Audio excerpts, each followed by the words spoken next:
자, 야고보서 5장 7절부터 10절까지 다 같이 시작. 그러므로 형제들아 주께서 오실 때까지 인내하라. 보라 농부가 땅에서 나는 귀한 열매를 바라고 이런 귀한 맺음지를 받을 때까지 오래 참나니 너희도 인내하여 마음을 견고케 하라. 주의 오심이 가까움이라. 형제들아 정죄받으려 하거든 서로 원망하지 말라. 심판하시는 분이 문 앞에 서 계시니라. 나의 형제들아 주의 이름으로 말한 선지자들의 고난과 인내의 분을 삼으라. 아멘. 종말론적 신앙을 강조하는 내용이 그저 우리가 늘 성경에서 자주 찾고 있는 마태복음 24장이나 요한계시록이나 이런데 데살로니가 전후서나 이런 정도에서 그런 내용을 설명하는 것 같아 보여도 야고보서가 특히 이 4장과 5장에 걸쳐서 이 종말을 살아가고 있는 우리들에게 종말론적 신앙에 이 부분을 갖추지 않으면 이것이 우리가 종말에 큰 시험거리가 된다라는 부분들을 지적한 부분이 4장과 5장에 있습니다. 이게 다른 데는 실제적인 외형적으로 세상이 종말에는 이런 일이 일어나겠고 이렇게 광범위하게 설명을 하고 있지만 야고보서는 실제 우리 내면에 이 문제가 해결되지 않으면 그런데 미혹에 쓸려 들어가게 되고 거기에 우리가 넘어지게 되니까 이 부분에 대해서 특별히 준비해야 한다라고 우리에게 강조하는 것이요. 4장에 한 내용이 있고 5장에도 한 내용이 있어요. 그래서 이 야고보는 여러 이야기를 쭉 펼쳐놓은 것이 아니라 아주 간단하게 세트와 같이 딱 짜서 우리에게 전달해주고 있어서 우리가 이해하기가 참 쉽습니다. 그런 차원에서 우리가 마지막 종말에 어떤 부분에 대해서 특별히 준비를 해야 하는지 야고보적 종말 신앙이라는 관점에서 우리가 함께 생각해 보려고 합니다. 자, 오늘 4장에 보면 아까 4장이 하나 있고 5장에도 한 개가 있다고 말씀을 드렸죠. 일단은 8절부터 이런 부분들을 우리에게 말씀하고 있음을 한번 보시기 바랍니다. 하나님께 가까이 다가가라. 그리하면 그분께서도 너희에게 다가가시리라. 우리 다 알고 있는 내용이죠. 그래서 주님을 초청하라는 거예요. 하나님께 나가면 주님 오신다. 근데 왜 우리가 하나님과 더 가까이 해야 되느냐면 오늘 여기 이런 말씀을 하고 있죠. 죄인들아 손을 깨끗이 하고 두 마음을 품는 자들아 마음을 정결케 하라. 두 가지를 지적하고 있습니다. 손을 깨끗게 하라, 마음을 정결케 하라. 손, 마음. 이 두 가지를 우리에게 지적을 하면서 구체적으로 손과 마음을 깨끗게 하고 정결케 해야 하는 이유는 뒤에서 설명을 하고 있는데요. 사실 우리가 손을 깨끗이 한다는 것은 행위를 깨끗이 한다라는 이야기입니다. 그러니까 야고보서는 행위에 대해서 우리에게 믿음을 강조하고 있는데 그 행위는 행동으로 나타난다는 것이죠. 또 하나는 마음. 원래는 이 마음이라는 말이 우리나라에겐 좀 감성적인 이야기이긴 합니다만 이 마음이라는 말은 원래 원어로 보면 모든 작전을 구상하고 명령을 내리는 장소 이렇게 돼 있어요. 무슨 뜻이냐면 전쟁을 하면 실제 병사들은 앞에 가서 싸우지만 그 병사들이 누구의 지휘를 받냐면은 이 작전 지휘소의 지휘를 받잖아요. 그래서 예를 들어서 작전 지휘소에서 오른쪽으로 가서 어떤 부대에 어떻게 전쟁을 해라. 왼쪽으로 가서는 이렇게 해라. 이게 작전 지휘소에서 명령을 내리면 실제 현장에 있는 군인들은 그 명령에 따라서 움직이잖아요. 그걸 성경은 그 작전을 내려서 명령을 내리는 장소를 마음이라 이렇게 표현을 하고 있어요. 그러니까 우리가 지금 행동의 열매는 마음에서 나온 거 같잖아요. 그죠? 그러니까 마음을 뭐 해야 되느냐면 이 마지막 때는 특별히 성경에서 야고보서에서 강조하는 것이 뭐냐면은 네가 마음을 정결하게 하지 않으면 마지막 때는 우리가 너무나도 많은 미혹에 우리가 노출되어 있고 이 마지막 때 우리는 그걸 넘어갈 수도 없고 이겨나갈 수도 없다. 이렇게 우리에게 정리를 해주고 있어요. 근데 이 마음을 정리한다는 것이 우리 의지적으로는 정리할 수 있는 게 아니니까 이렇게 얘기하죠. 하나님을 가까이 해라. 하나님을 가까이 해야만이 네 마음이 정결해진다. 네 마음이 정결해져야 네 손이 깨끗해진다. 이렇게 되는 거거든요. 그러니까 이 마지막 때 우리가 뭘 해야 되느냐면 주님과 가까이 해야 내 마음이 정결해지고 주님과 가까이 해야만이 우리 삶이 손이 우리가 깨끗해진다. 이렇게 쭉 야고보서는 설명을 하고 있어요. 그러니까 어렵지 않죠? 우리가 생각해도 상식적으로 당연히 그런 걸 알고 있죠. 근데 이것이 평상시를 살아갈 때와 오늘 여기는 4장과 5장은 종말론에 관한 이야기니까 종말론 때는 무엇보다 이 부분이 참 중요하구나 이걸 생각을 하게 되지 않습니까? 우리가 종말에 무슨 일이 일어나느냐, 어떻게 어디를 가서 어떻게 마지막에 살아남아야 되느냐 이런 이야기보다는 우리에게 말씀하고 있는 것이 오늘 이 부분이라는 것을 우리가 보게 되면 우리가 지금 어디까지 왔습니까? 어떻게 해야 됩니까? 라는 이야기보다 이 부분을 우리가 주의해서 봐야 한다는 것이죠. 그러면서 이게 아직도 손이 깨끗하지 못하고 마음이 두 마음을 품은 것 때문에 오늘 구절이니까 괴로워하고 애통하고 울라. 아시겠어요? 그렇게 얘기합니다. 뭐 때문에 울으라고요? 이런 것 때문에 울으라는 거예요.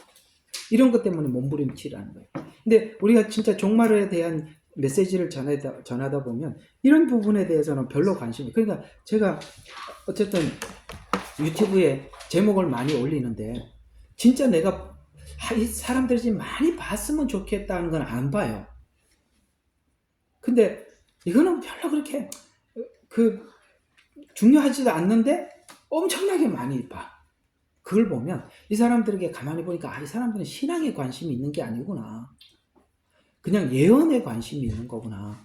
이 마지막 때에 무슨 일이 일어나는가 이런 것만 자꾸 살피려고 하는구나. 제가 그걸 많이 캐치하게 돼요. 그래서 제목을 쓸 때마다 이 제목을 쓰면 사람들이 많이 안 보겠다. 여지없이 안 보고. 그러니까 이 제목을 쓰면 많이 보겠다. 정말 조회수 엄청나게 올라갑니다. 그래서 사람들이 정말 진짜 본질을 놓치고 있구나. 번제단에 있는 이런 복음 이렇게 복음자가 딱 들어가면 안 봐요.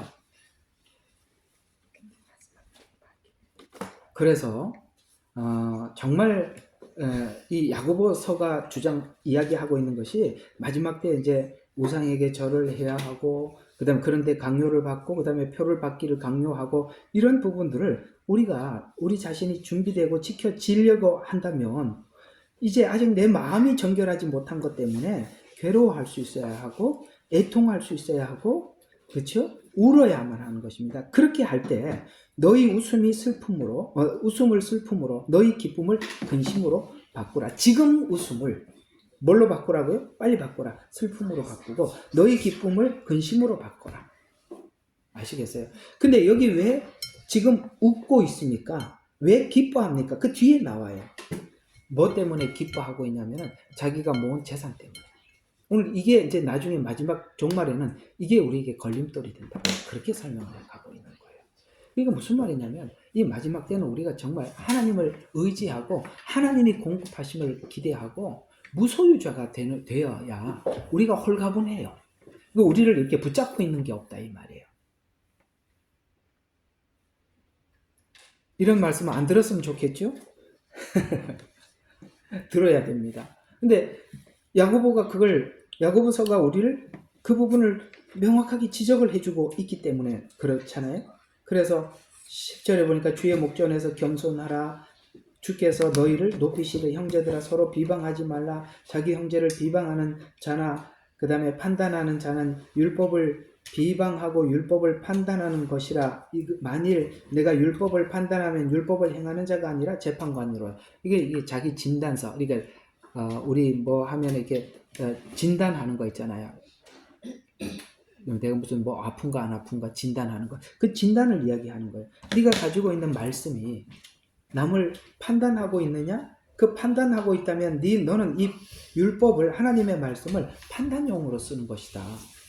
판단용으로 쓴다는 것은 너하고는 이 말씀이 너에게 별로 의미가 없다는 거죠. 그러니까 지금 이렇게 이야기하는 거예요. 저게 갈라디아서 6장에도 보면 형제가 범죄하거든 이라는 내용으로 제가 저번 주도 그 다음에 이번 주도 제가 저번 주하고 이번 주 두 번이나 이렇게 목요 성경 공부할 때 설교할 때 말씀을 드린 내용이거든요. 그러니까 네가 누군가가 이제 범죄한 사람들을 보고 판단하고 정죄한다면 네가 입법자가 아니냐. 입법이 국회가 아니냐.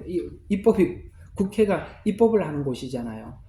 네가 지금 가지고 있는 법을 가지고 남을 판단한다면 그 율법은 너를 위해서 쓰는 게 아니라 타인을 판단하는 데 쓴다면 너는 지금 배운 율법이 법을 집행하는 것에 불과하지 않느냐.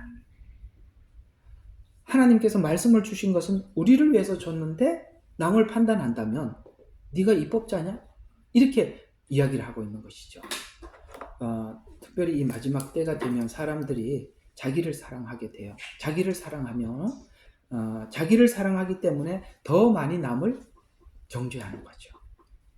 그러니까 이런 부분들은 참 성경에서 우리가 마지막 때에 어떤 신앙을 가져야 합니까? 라는 질문을 여러분들이 만약에 한다면 사실은 성경은 이런 부분들을 대답을 해주고 알려주고 있는데 과연 이런 이야기들이 여러분들에게 정말 듣고 싶은 이야기가 되고 마지막 때를 어떻게 준비해야 됩니까? 라고 물을 때 이런 지적을 하고 있다면 실제 이 부분하고 여러분들이 전쟁을 해야 하고 싸움이 있어야 되는 것이죠.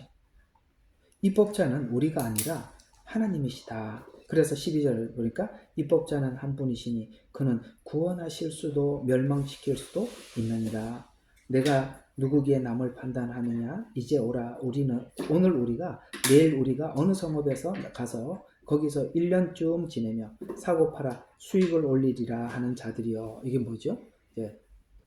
돈을 모으기 위해서 애쓰는 이런 사람들에 대해서 너희가 내일 일어날 일을 알지 못하나니 너희 생명이 무엇이냐? 잠깐 보이다가 사라지는 안개니라. 이걸 잊어버리니까 거기에 집중하게 되죠. 오히려 너희가 주께서 원하시면 주님이 원하시면 우리가 살겠고 또 이것이나 저것이나 할 수 있으리라고 말할 터인데 이제 너희 자만이 왜 이렇게 자만하게 되었죠? 아까 모은 물질 때문에. 그래서 자만 가운데 기뻐하고 있으니 그러한 기쁨은 다 악하니라. 그러므로 선을 행할 줄 알면서도 행치 아니하는 자에게는 그 사람에게 죄가 되느니라 라고 이렇게 말을 해놓고 그게 왜 죄가 되는지를 5장부터 설명해 들어가고 있습니다. 이제 오라 너희 부자들이여 너희에게 닥칠 재난으로 인하여 울고 통곡하라. 4장에서 이렇게 돈을 모으기 위해서 애를 쓴 사람들을 향해서 너희에게 닥칠 재난. 여러분 지금 닥칠 재난은 모두에게 오는 재난인데 성경은 오늘 특별히 누구에게 부자들에게 올 재난이라고 그것 때문에 뭐 하라고 그랬어요? 울고 통곡해라. 아까 울고 통곡하라고 그랬죠. 아까 4장 9절에. 그러니까 이걸 놓고 통곡하라는 거예요.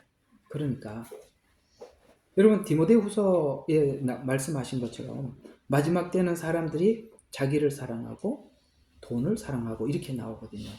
그러니까 자기를 사랑하고 돈을 사랑하는 것이 마지막 때에는 분명히 우리에게 신앙의 걸림돌로 다가오게 될 것이에요. 그래서 오늘 닥칠 재난이라고 이야기하고 울고 통곡해라. 너희 재물은 썩었고 너희의 의복은 젖먹었으며 너희의 금과 은은 녹슬었으니 이것들이 녹이 너희에게 증거가 되어 불같이 너희 살을 먹으리라. 너희가 마지막 날들을 위한 재물을 쌓았도다. 이렇게 이야기를 하고 있습니다. 그러니까 자기 사랑과 돈 사랑을 한다고 사람들이 이야기를 하고 있는데 이것이 나중에 우리에게 큰 장애물이 되는데 마지막에 이 돈이라는 것이 우리를 지켜줄 줄 알았는데 도리어 우리에게 뭐가 되더라? 방해가 되더라.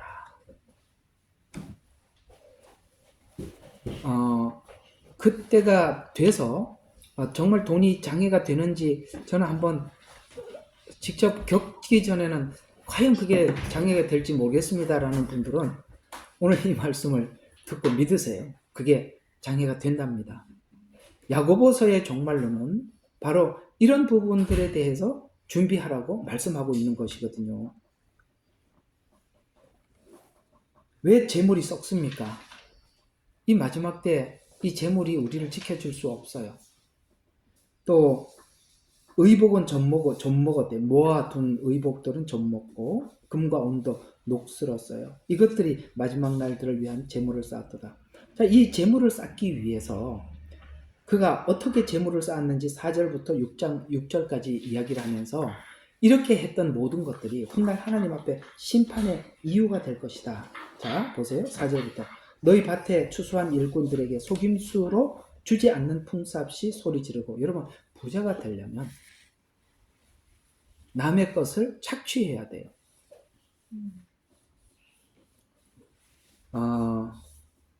뭐 여러분들 직장 생활들 해보시면서 여러 그 관리자들을, 그 사장이나 거기 있는 주인들을 겪어봤겠지만, 그런 사람들이 그 돈을 그만큼 모으려면 오늘 여기 뭐라고 이야기해요? 속임수로 주지 않는 품삯. 저도 이제 얼마 전에까지 계속 직장 생활을 하다가 그만을 뒀는데, 예, 거기는 이제 그 회사 사장이 이제 그 중동에 있는 레바논 분이세요. 그러니까 직장 그 회사 사람들이 전부 다 레바논 사람이에요. 저 혼자 한국 사람이었어요. 맞아요. 그러고 보니까 그러네. 나 혼자 한국 사람들이야. 내가 그걸 생각을 별로 안 하고 살아서 이제 보니까 그렇네요. 근데 얼마나 그렇게 일은 많이 시키면서 돈을 너무 조금 주는 거야. 내가 이제 그 사람들마다 시급이 얼마냐라고 나중에 물어보고 깜짝 놀랐어요. 아, 그러니까 저 사람이 저렇게 배부르게, 하여튼 그냥 정말 부자예요. 저렇게 부자가 되려고 하니까 남들에게 줘야 될 품삯을 안 주고 자기 배를 채우는 거구나. 오늘 여기 있는 말씀이 그대로예요. 추수한 일꾼들이 속임수로 주지 않는 품삯이 소리 지르고, 그게 원망이 되더라는 거죠. 그 사람들의 원망이 되고, 그 다음에 추수꾼들의 울부짖음이 만군의 귀에 들렸대요. 그러니까 이 약자들이 저기 뭡니까, 그런 이런 기업을 운영하는 것 때문에 약자들은 손해를 보고 그 사장에게 많이 이렇게 사장을 착취해 갔단 말이에요. 그러니까 그들이 너무너무 힘들잖아요. 그게 이제 그 가난한 사람들의 뭐예요? 울부짖음이 만군의 주의 귀에 들렸고 너희 땅에서 쾌락 가운데 살며 방탕하였도다. 이걸 모아서 뭐 어디다 썼다는 거예요? 쾌락을 누리고 방탕하는 데 쓰기 위해서 약자들의 것들을 긁어 모아서 그렇게 살아왔다. 그러나 이렇게 모아둔들 주님이 이 땅에 다시 오시면 정말 그렇잖아요. 부자와 나사로 비유를 보면 그가 부자면 뭐합니까? 이 땅에 살면서 방탕하게 살고 쾌락을 누리고 살고, 그 부자에게도 이 단어를 그대로 쓰고 있다는 걸 아셔야 돼요. 그러니까 지금 이런 사람들이 쾌락을 누리고 방탕하게 살게 된 이유가 뭐냐면 4장 1절이에요. 너희 중에 싸움과 다툼이, 네 안에 있는 싸움과 다툼이 어디서 오느냐? 너희 정욕들로부터 오는 것이 아니냐? 이렇게 이야기하고 있어요. 그러니까 왜 그렇게 모으려고 했다고요? 방탕하게 살려고. 그렇게 방탕하게 살려고 모으려고 하다 보니까 착취해야 되고, 이것이 깊이 마음속에 자리가 잡혀 있으니까 마지막 때 이것이 도리어 자기에게 뭐가 되더라? 예수님을 믿는 믿음의 동기가 되지도 않고, 아시겠습니까? 이 물질을 믿고 있다 보니까 하나님을 믿을 마음이 전혀 없죠. 이런 것들이 전부 다 자기에게 손해가 되더라. 그러니 주님이 이 땅에 와서 심판하기 전에 이걸 빨리 생각을 바꿔서 지금 이 문제를 놓고 울어라. 애통해라. 이것이 지금 그렇게 하지 않으면, 네가 살아있을 때 기회인데 이걸 하지 않으면 이 마지막 때 이 모든 것이 너를 찌르게 될 것이고 시험을 받게 할 것이고 이렇게 될 것이다. 이렇게 말씀하고 있습니다. 물론 여러분들이 여기 이렇게 설교를 듣는 여러분들은 그저 이렇게 살려고 저는 모은 거는 아닙니다. 그저 제가 주님 오실 때까지 그냥 이렇게 현실적으로 이렇게 그저 내가 이렇게 기본적으로 살기 위해서 할 뿐입니다. 예, 압니다. 그러나 이런 마음이 우리에게 조금이라도 들어온다면 이것은 우리가 마지막 때 반드시 방해가 될 것입니다. 자, 6절에 보니까 너희가 그 의인을 정죄하고 죽였으나 그 다음에 그분은 너희에게 대항하지 아니하시느니라.